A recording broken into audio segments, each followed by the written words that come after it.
Alright, so today we have a carburetor off of a little MR50. They only made these little bikes for a very, very short run, 74 through 75. And I'm sure you can find some half years here and there, but we're just going to be kind of disassembling it. I actually didn't really mean to take that off. It just came off, so we'll figure out how good or bad that is in a little bit. But we're just going to disassemble it, see how dirty it is inside, get it all nice and cleaned up, and then get somebody who will use it. So here's what the carburetor looks like now in its current state. It's actually not terrible, terrible. We do have a fair bit of discoloration on pretty much all the brass parts, which is pretty run-of-the-mill. The OEM intake boot is still on there, which is actually pretty interesting. I guess maybe it'd probably be just easier to remove the bolts from it, but we're going to shine it back up, and I'm kind of curious to see what is inside of this thing. So without further ado, I guess we'll start stripping it and see what happens. This is actually probably going to be very challenging to get this off. Probably just going to have to, may even have to cut it off. It's not like it's usable anyway. It's basically plastic at this point, not really rubber anymore. I do have a trick for this, believe it or not. It basically just loosens the rubber a little bit, just enough to be a little malleable. I should probably not catch the.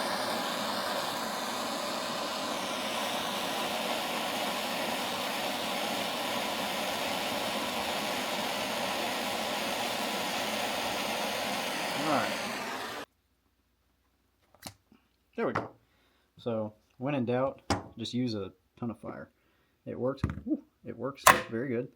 And I only almost set this big piece of cloth on fire, so I think we did pretty good. I've worked on a couple of 50s before, mostly PW 50s, not really any of the smaller 4-stroke 50s, but I'm sure it's very similar size.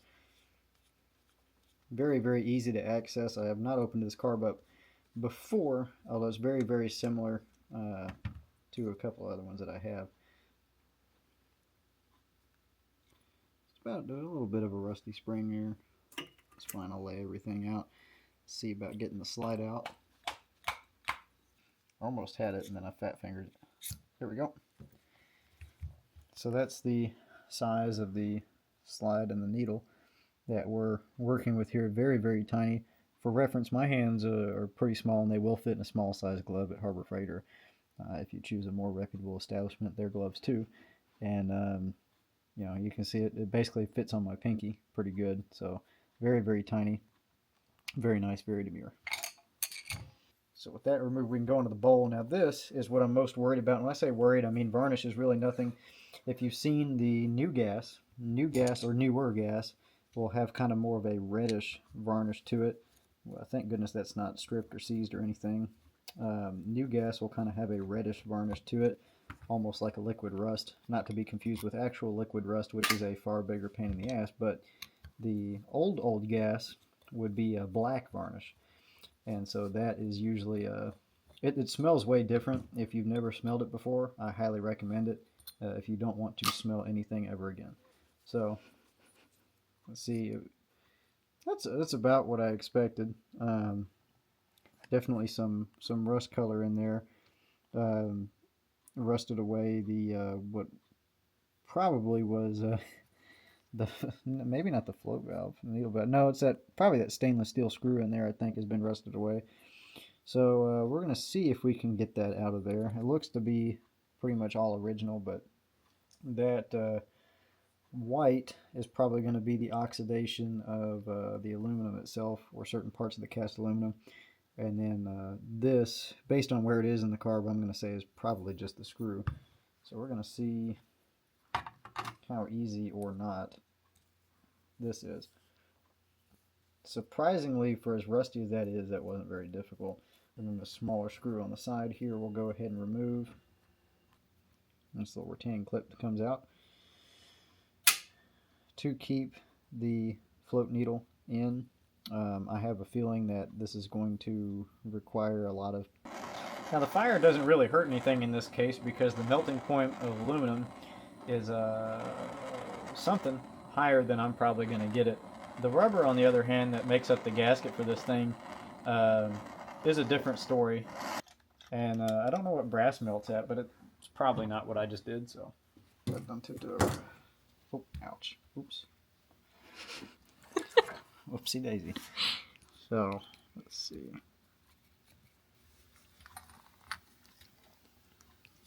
There we go.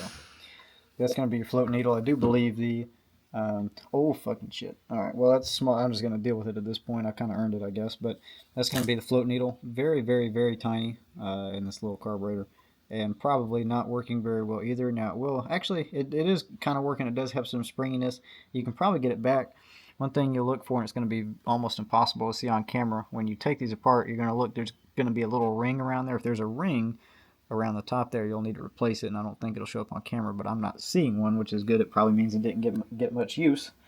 There's really, that's still surprisingly hot. I don't know why it's so hot. Now the fire doesn't really hurt anything in this case because the melting point of aluminum is something. Where it comes. There we go. So with that, you can usually just take your pick, work your way around. Be as gentle as you care to, depending on the carburetor you have.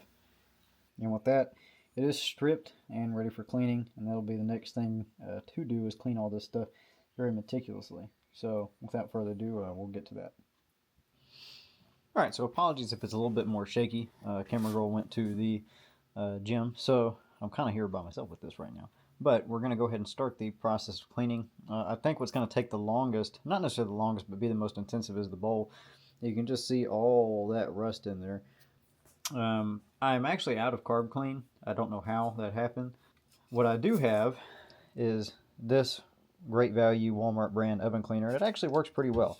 So we're just going to spray that on there. As you can see, it really doesn't take all that much. There's just 3 little squirts. I'm going to let that soak for a second and then come back and clean it up.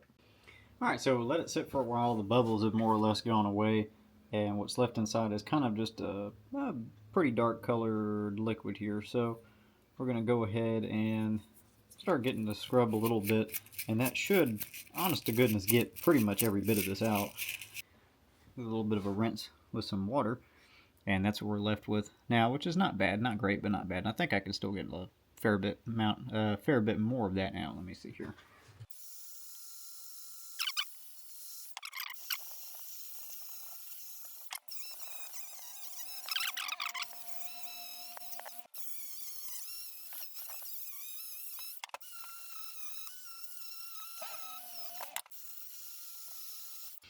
So you can see that it's way better, and that is not at all going to be the final finish for it. But at least we got the oxidation out of there, the rust out of there, and we can kind of take a look and see what we got here. I did go ahead and confirm on the sink. Pouring water down here, it will shoot out the tube, so I don't believe there's actually anything in the tube blocking it. Now we can kind of move on to cleaning the outside, which is great because it means I probably get to sit down for this part. You see what it looks like now? It's kind of dull.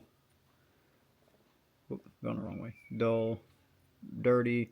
The brass is faded. We're going to see what we can do with that. So I'm sure I'll probably time lapse it, but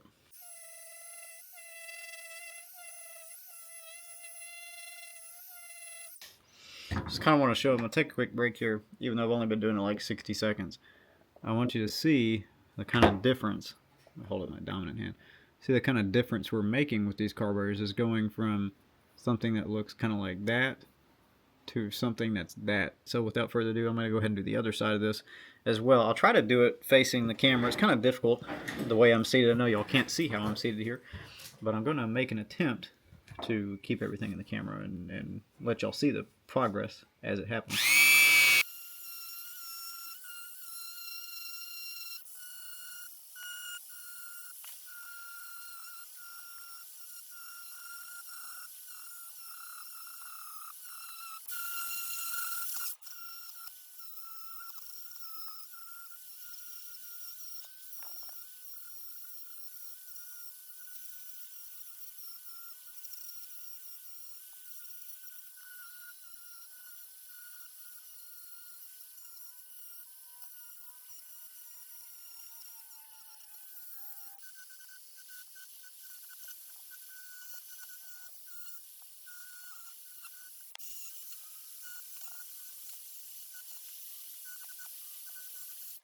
So obviously this is still what I would consider rough, the quality that I am trying to go for, and it's hard to display on camera, if I get the lighting right, you can see some stainage there where some fuel has gone down there at some point.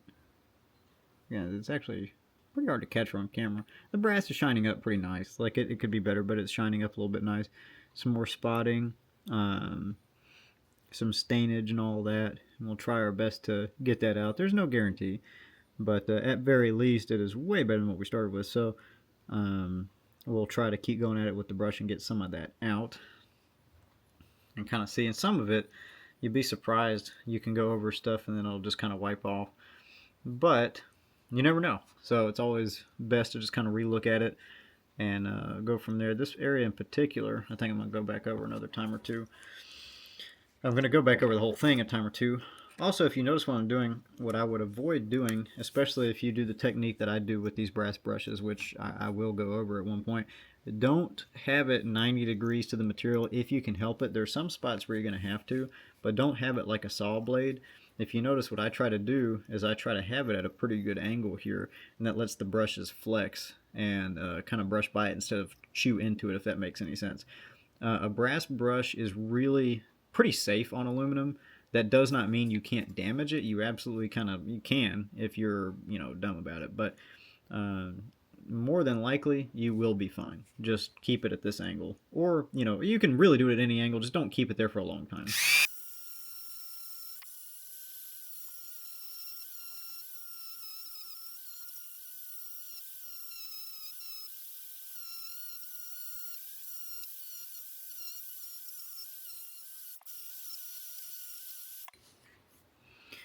Alright, so nice and shiny, and the light actually does a really good job of bringing out every little imperfection in it, which is fine.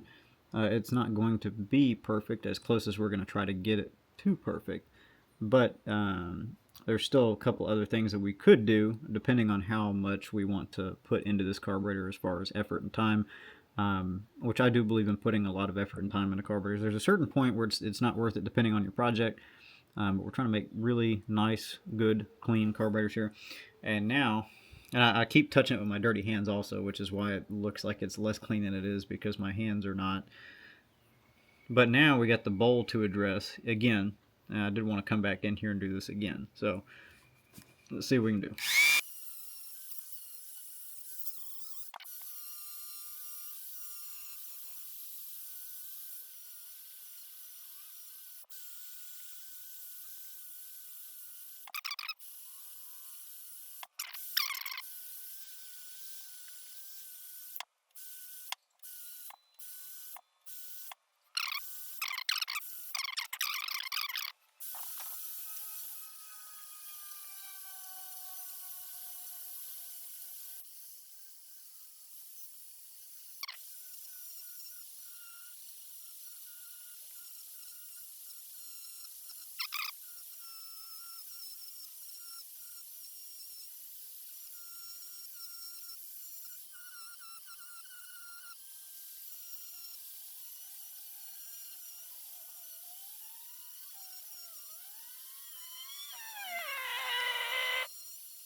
Also, because I have a feeling that I'm going to get at least some shit from somebody about cleaning like this, you can actually, it'll touch your skin and it's not going to do much unless you hold it there for a while.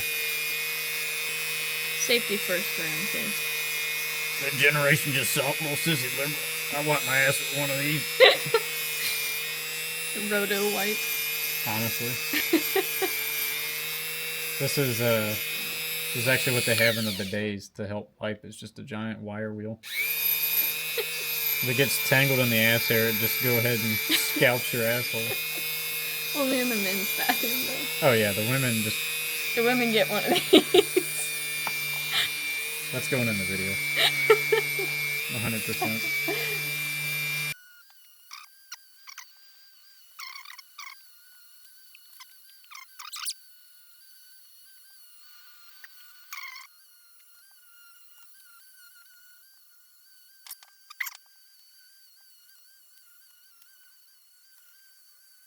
Part 2.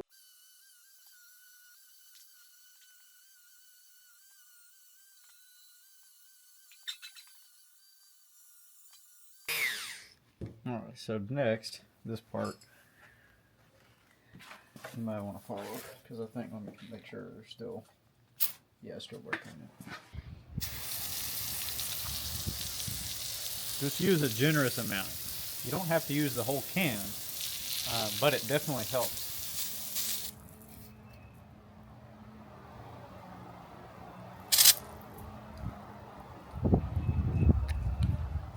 And while we're here,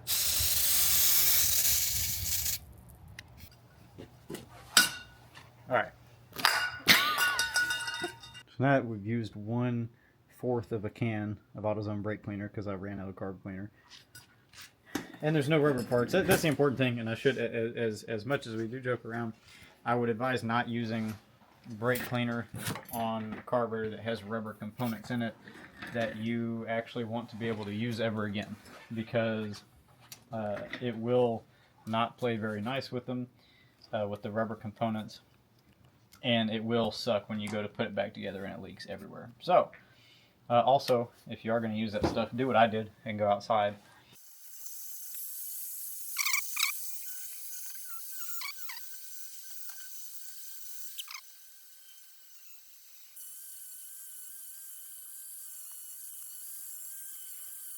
I definitely think be careful. I wouldn't use a steel brush on this one, or really any of these brass screws, because you don't want to take material off of the tip, because in most applications, especially this one, the tip is a metering rod. So if you take away from the tip, you actually you change your setting. So whatever your stock setting says will be different now because you've changed the metering rod. So just kind of be careful with that. This is a brass brush on brass, so I like brass. That's a very pretty color. So the needle that I had cleaned off earlier, go back in here. Very little resistance, which is good. That's what you want. So just as a reminder, when the carb started off, it looked like this, and now it looks like this. Shiny brass, insides are clean. Did not put a rebuild kit in it. I'm not going to put a rebuild kit in it. Did not set it to factory specs, and I'm not going to. There's a big reason I don't do that when doing carbs, because when I sell somebody a carb, I'm going to look the dude in the eye. I'm going to say it's cleaned, but you're going to have to build it and jet it, rebuild it and jet it yourself. And the reason is because I could be selling it to somebody in Colorado. I could be selling it to somebody who has a turbo on their 50cc. I don't know. I'm not going to be able to account for that. Both altitude, mods, everything else, like riding preference. You have to set all that up when you set up a carburetor. So it's not worth it at all for me to do that, only for somebody else to go and undo that immediately. Because the more time I have in it, the more I ideally want to get out of the carburetor, which is fine. I do it more so for the love of the carb anyway, and love of the bikes anyway. But that's what we are left with afterwards.